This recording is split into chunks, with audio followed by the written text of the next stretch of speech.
just on the back of the announcement of the aviation announcement last week, and then Qantas and Virgin, no doubt, big winners out of that. Now there's reporting around Virgin, taking up plans to lease more planes.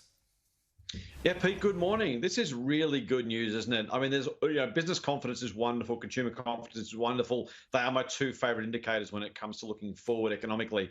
But there's nothing like putting plans in place to lease 9 aircraft. These are expensive bits of kit, of course. That's stating the obvious. But after Virgin cut a lot of their planes when they went into bankruptcy last year, this is the first really tangible signs that they see demand increasing. They want to put more backsides in more seats on more flights to more places. And that's being backed, at least this stage, by plans to lease another 9 planes. Well, what did you make of that announcement last week, that the aviation package sending half-price tickets, some 800,000 half-price tickets for people to take up to areas that have been struggling?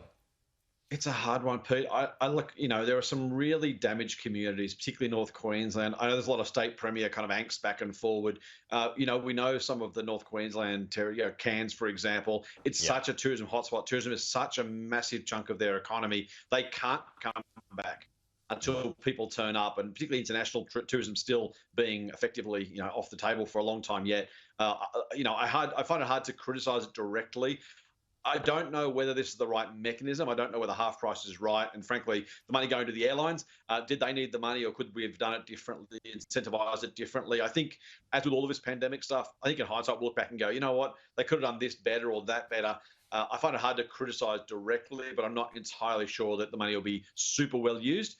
That being said, the people of some of these areas, as I said, not just North Queensland, but around some of Australia, where tourism is such an important part of their local economy, they needed some desperate help. Okay, super funds warning of a housing catastrophe. How so?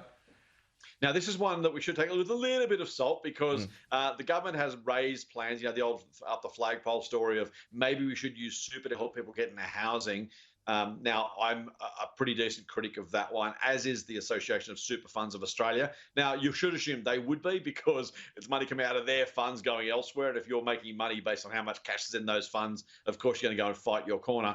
But in this case, I think it's realistically, unless there's a supply change, if all you do is put more funds into this, all you do is you basically push up demand and push up prices without adding to supply. It feels like a recipe for higher house prices, which, frankly, if you're doing it to help people into housing, feels exactly contrary to the state of aim. Yeah, okay. And just finally, this $2.7 billion tilt deal to help AGL transition away from coal more quickly. Yeah, this is fascinating. Look, a couple of things going on there. This is the last major renewables business on the ASX, so notable it is going into, if not absolutely private hands, it's certainly coming off the markets and will no longer be a listed company. So that's notable in itself. And then AGL's continued move away from coal into renewables.